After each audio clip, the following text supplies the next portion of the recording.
जय श्री कृष्ण। जय श्री कृष्ण। गुरुजी आपसे क्वेश्चन करना है, पर एक चीज़ बताइए, जब मैं आपके सामने बैठता हूँ, मैं समाज में कई सारे लोगों के साथ में बैठता हूँ, उनके साथ में मैं आराम से चर्चा कर लेता हूँ, पर आपके सामने आते विवेकहीन हो जाता हूँ। ना ना, ऐसा नहीं है, आप विवेकवान हैं। पर अंदर ना दिल की धड़कन धक धक धक। नहीं, होता है कई बार ना, जब हम मंचों में नहीं होते और सामान्य कई बार अचानक मंच मिल जाए तो अंदर से कंपन तो हो ही जाता है। वो आप बढ़िया हैं, आप पूछिए। गुरुजी मैं ये पूछ रहा था, मेरा सवाल एक पूरे समाज के लिए है, और उस एक समाज के अंदर मैं आता हूँ। पूरा समाज जो टीवी पे देख रहे हैं वो ये मेरा बेटा, जो कि माता पिता हम बन जाते हैं, तो माता पिता हम बन गए हैं, पर फर्ज नहीं पता जो बच्चों के लिए हमें पता होना चाहिए। जैसे जब हम गाड़ी में बैठते हैं और उस गाड़ी को चलाना नहीं जानते, तो उस गाड़ी का क्या हाल होगा आप समझ सकते हैं।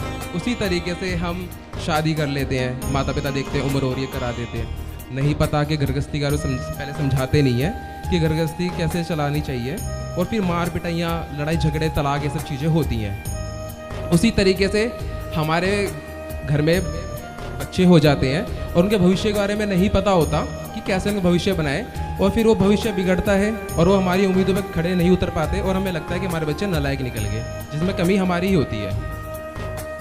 तो गुरुजी मैंने ये चीज़ देखी कि आज 2023 में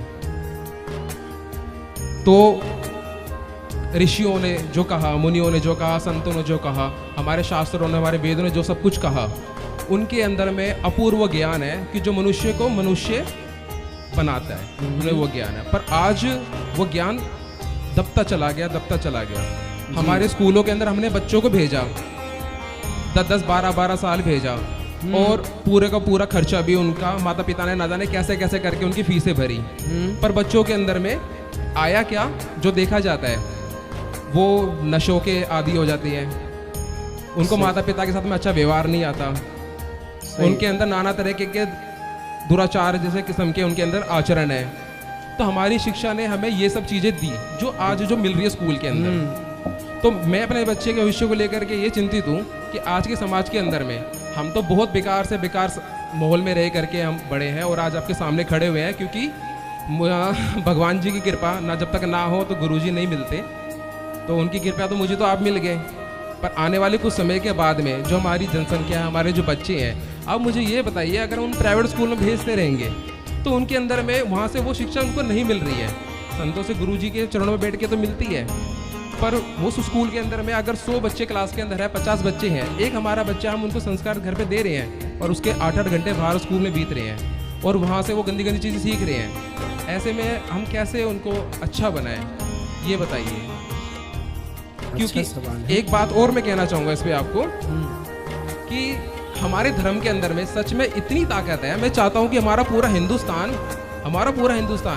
आपके कहे हुए वचनों के अनुसार चले, तो हर एक माता पिता को एक सुंदर सा, एक सुशील, एक अच्छा बच्चा मिल जाएगा, एक बीवी को एक अच्छा पति मिल जाएगा, एक पति को अच्छी बीवी मिल जाएगी, तो इतना अच्छा हो जाएगा हमारा समाज। धर्म में इतनी ताकत, इसलिए मैं ये कह रहा हूँ कि अगर आज कोई इंसान करोड़ों रुपए भी कमाता है, जो कि हम देखें कि हमारे कॉलोनियों के अंदर में जो डीलर लोग होते हैं खूब कमाते हैं, करोड़ों रुपए कमाते हैं, पर उन्हें धर्म नहीं होता, उस कारण से वो पैसा वो अपने में ही पूरा का पूरा संभाल लेते हैं।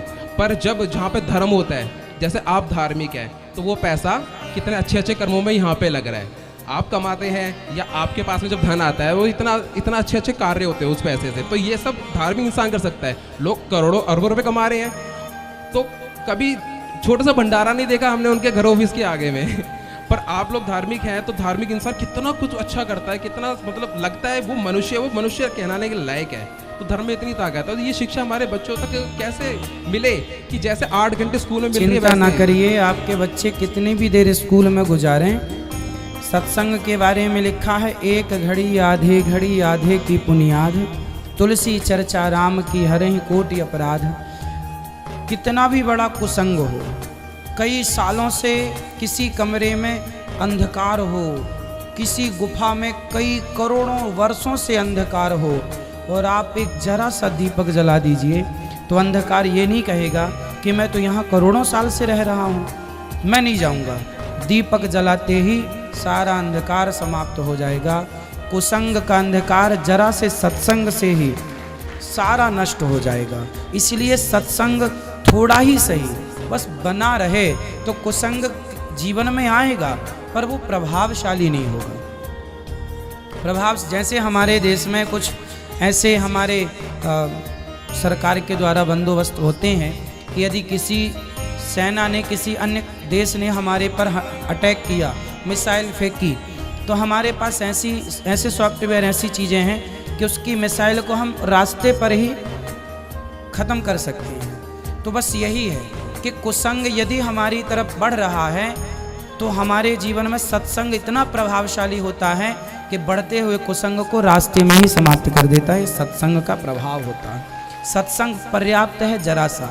बहुत कुसंग को मिटाने के लिए, बहुत कुसंग को मिटाने के लिए लोहा, जो लोहा करोड़ों साल से लोहा है, उस लोहे को जरा पारस तो मिल जाए, 1 सेकंड के टच से वो सदा के लिए सोना बन जाएगा।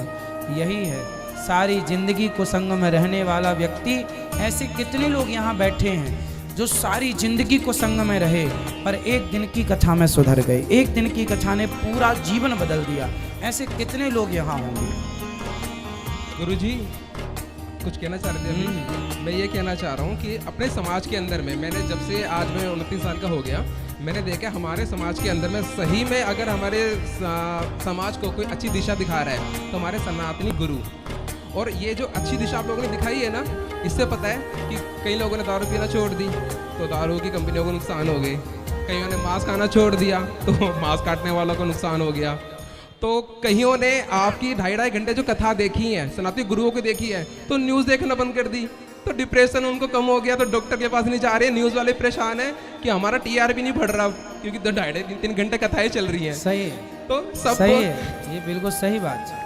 तो गुरुजी तो बहुत सारा जो मतलब डिपार्टमेंट अगर हम कहें तो कई सारे लोग वो परेशान हो गए हैं कि ये अच्छा समाज हमारे लिए नुकसानदायक है, क्योंकि जब तक ये व्यभिचारी हैं, इनके अंदर अच्छे आचरण नहीं है, तो ये हमारी इनकम सोर्स है, यही लोग तो हमारी इनकम है। आपने एक अच्छी बात कही।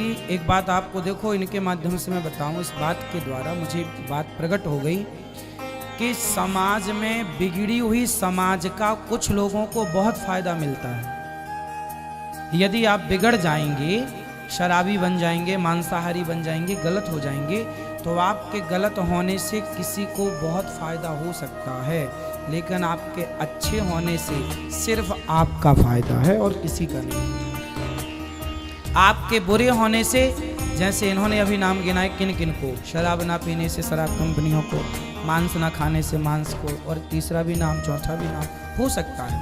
पर आपके बिगड़ने से जमाने को फायदा है, पर आपके सुधरने से सिर्फ आपका फायदा है। इसलिए अपना फायदा यदि चाहते हो तो सही रास्ते पर चलो। गुरुजी मुझे नहीं पता था कि गुरु जो बनाए जाते हैं क्यों बनाए जाते हैं, पर मुझे आज ये पता लग गया कि गुरु वो छतरी है, वो चप्पल है, चप्पल से तो नहीं करूँगा मैं, छतरी है जो भरी धूप के अंदर, मई जून की धूप के अंदर खुद तप करके और अपने से नीचे अपने शिष्यों को ना छाँव देती है। बिल्कुल, जलते गुरु वह चप्पल भी है जो आपके रास्ते में कुसंग के कांटे को लगने से बचाती है।